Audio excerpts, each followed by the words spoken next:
Dear students, आज हम tomato कैसे करना है वो देखेंगे। जैसे कि टोमेटो का शेप होता है, बेसिक ओवल शेप होता है। तो ये ओवल हल्के से यहाँ पे ड्रॉ करके रखा है पहले से। और उसका जो डंडी होता है जहाँ से टूटता है वहां पे एक छोटा सा ऐसे हल्का सा ओवल बना के रखा है। अभी हम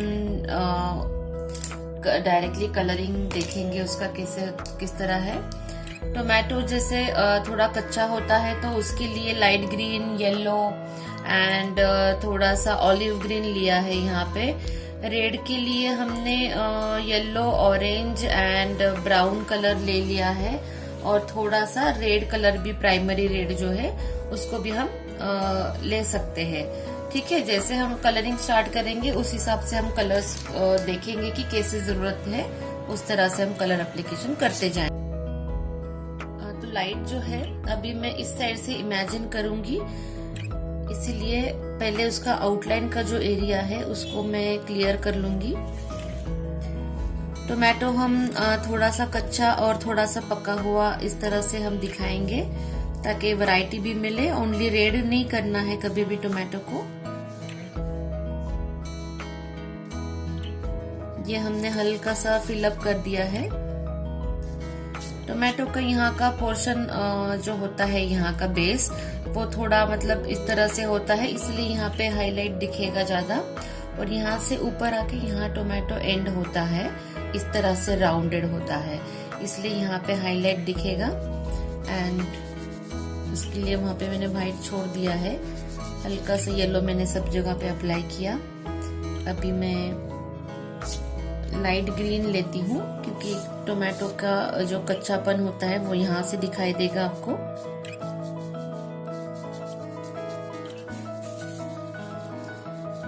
दो टाइप के टोमेटो होते हैं, एक एकदम जो उसमें ऐसे पार्टीशंस दिखाई देता है, और जो नॉर्मल टोमेटो होता है उसमें इतना ज्यादा पार्टीशन नहीं दिखता है। जैसे कैप्सिकम होता है ना, उसके जैसे ही कुछ टोमेटो होते हैं, उसके जितना ही शार्प पार्टीशन किसी किसी टोमेटो में दिखाई देता है।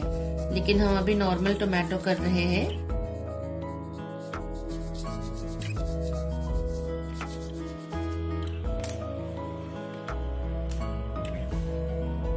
लाइट ग्रीन करने के बाद अभी मैं थोड़ा नीचे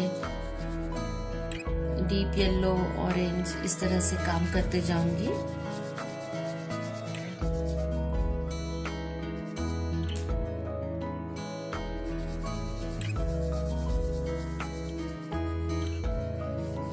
यहाँ का जो एरिया है ये डेप्थ का एरिया होगा अपना, डार्क का।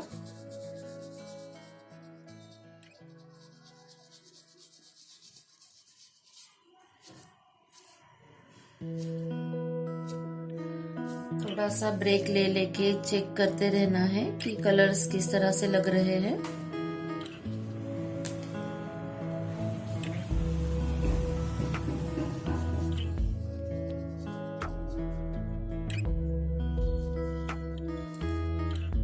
ये नेचर ड्राइंग करने में, कलरिंग करने में बहुत ट्रिकी है, उसमें बहुत ज्यादा कलर्स दिखाई देते हैं, इसलिए आपको कलर्स के वैरायटी के साथ लाइट, मिडल, डार्क भी मेंटेन करना बहुत इम्पोर्टेंट है। यहाँ का जो है डेप्थ का डार्कनेस, वो मैं डेप्थ नहीं, उसका जो डंडी होता है यहाँ का, तो मैं हल्का सा इसको, अंदर में स्किन कलर जैसा कुछ होता है, अगर आप ऑब्जर्व करें तो आपको दिखाई देगा। कुछ कलर्स ऐसे होते नेचर में कि पता ही नहीं चलता कि एग्जैक्टली है कौन सा कलर, वो बहुत ट्रिकी होता है। तो आप अंदाजा ले लेके उसको कलरिंग करें तो अच्छा है।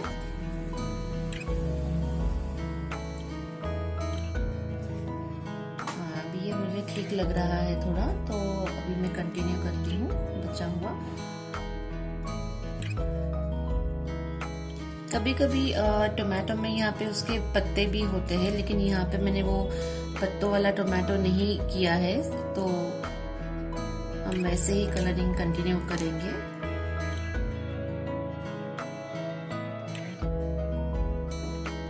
टोमेटो का जो सरफेस है काफी शार्प एंड फाइन होता है, इसीलिए उसका जो हाईलाइट है वो भी एकदम फाइन आएगा।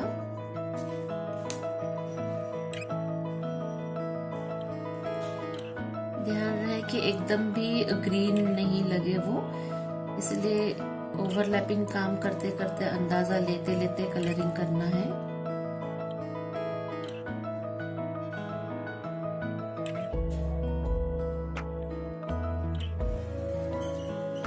कभी कभी चीजों में दो हाईलाइट भी दिखाई देते हैं, यहाँ से भी और यहाँ से भी।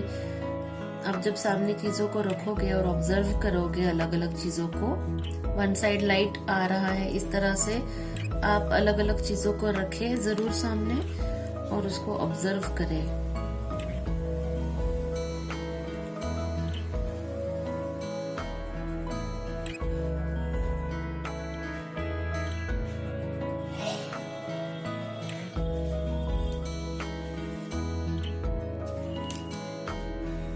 ये मुझे थोड़ा शिफ्ट हुआ है ऐसा लग रहा है, तो मैं इसको और थोड़ा सा बढ़ा लूंगी यहाँ तक, ताकि वो थोड़ा सेंटर में फील हो।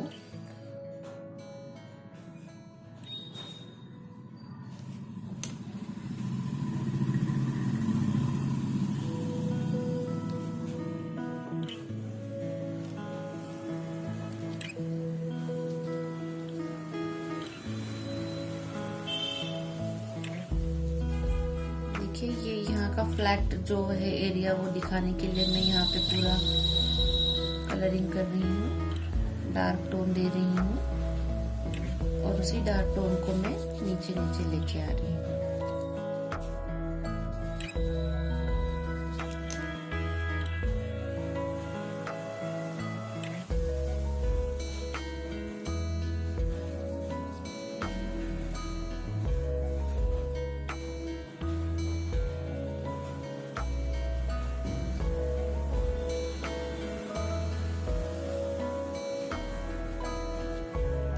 हाईलाइट, लाइट, मिडल, डार्क, इस तरह से हमने किया है अभी इसको।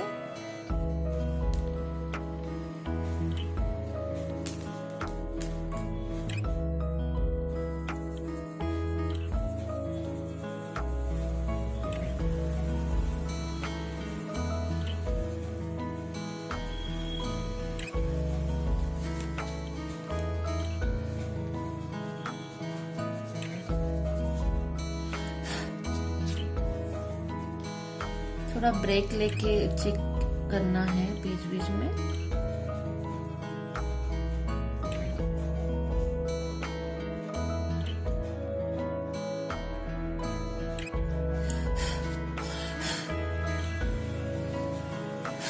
देखिए कलर्स के जो ऐसे पार्टिकल्स निकल आते हैं ना कभी कभी, तो उसको इस तरह से नहीं पोंछना है। क्या होगा, इस तरह से पोंछेंगे तो पूरा पेपर पे फैल जाएगा।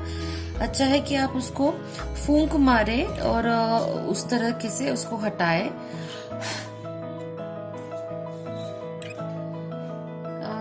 ब्रेक लेके मुझे थोड़ा पता चल रहा है कि मुझे भी रेड यूज करने की थोड़ी जरूरत है, तो इसलिए मैं हल्के से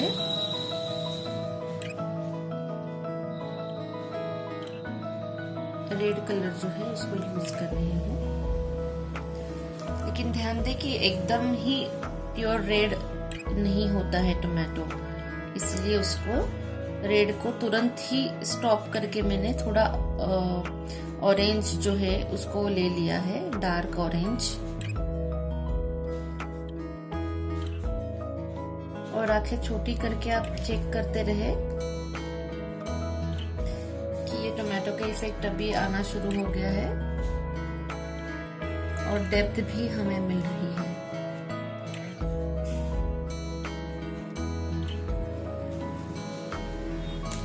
मैं अभी थोड़ा लाइट ऑरेंज यहाँ का एंड में दे रही हूँ।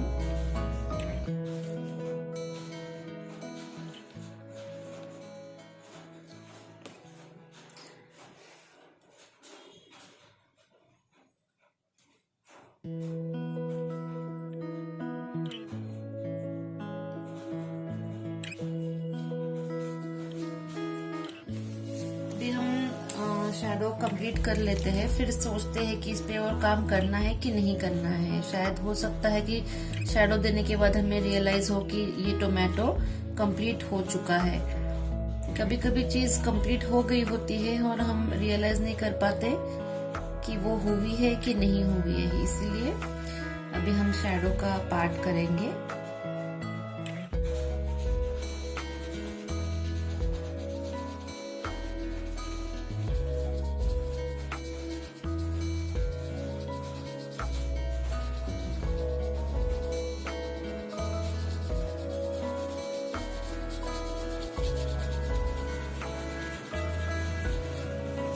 इस तरह से अभी जो ब्राउन है मैं उसको यूज करूंगी। जहाँ पे टच हुआ है वहाँ पे थोड़ा अच्छे से डार्क और साइड में हल्का हल्का मर्ज करना। सो देखिए अभी तक हम बड़े आराम से काम कर रहे हैं। किसी भी हालत में जल्दबाजी करना ठीक नहीं रहेगा।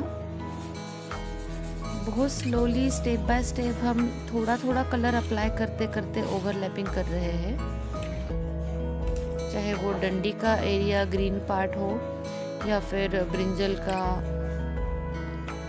जो पर्पल एरिया है वो हो, हमने बहुत हल्के हाथों से सारे कलर्स को ओवरलैप किया हुआ है। काफी dark olive green, occur yellow, light green, हल्का सा ब्राउन, इन सब चीजों को यूज किया है। ग्रीन से ब्रिंजल का जो डंडी है ग्रीन कलर का उसके लिए करेंगे यहाँ पे वर्डियन ग्रीन वगैरह, ये जो एकदम प्लास्टिक जैसे ग्रीन फील आता है, ताकि इसका जो एकदम रेडिशनेस है वो थोड़ा सा याद रखें कि ऑलिव ग्रीन, ऑकर येलो, इन चीजों को ग्रीन के साथ मिक्स करें। और एक्सट्रीम डार्क के लिए प्लशन ब्लू यूज कर सकते हैं।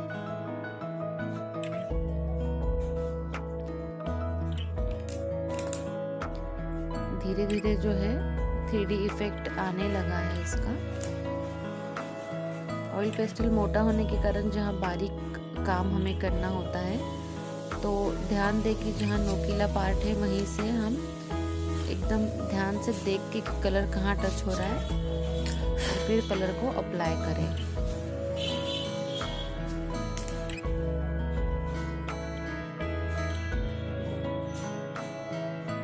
बीच बीच में थोड़ा रुक के आंखें छोटी करके हमें देखना जरूरी है। आपको पता चलेगा कि जो ड्राइंग बन रही है, कलरिंग हो रही है, वो 3D इफेक्ट दे रही है या नहीं। प्रैक्टिस जरूर कीजिए। हो सके तो घर में अगर टोमेटो है आपके तो उसको आपके सामने रख के, मैंने जैसे कि पहले ही बोला है, सामने रखना है मतलब आपको पहले कुछ पेपर रखना है नीचे व्हाइट कलर का, उसके ऊपर आप टोमेटो को रखें और वन साइड में लाइट अरेंज करिए कि टोमेटो पर एक साइड से लाइट आए और दूसरे साइड में उसकी शैडो रहे। इस तरह से आई लेवल पे आप टोमेटो को रखें और उस तरह से काम करें, देख के उसको ऑब्जर्व करके। Okay, keep practising.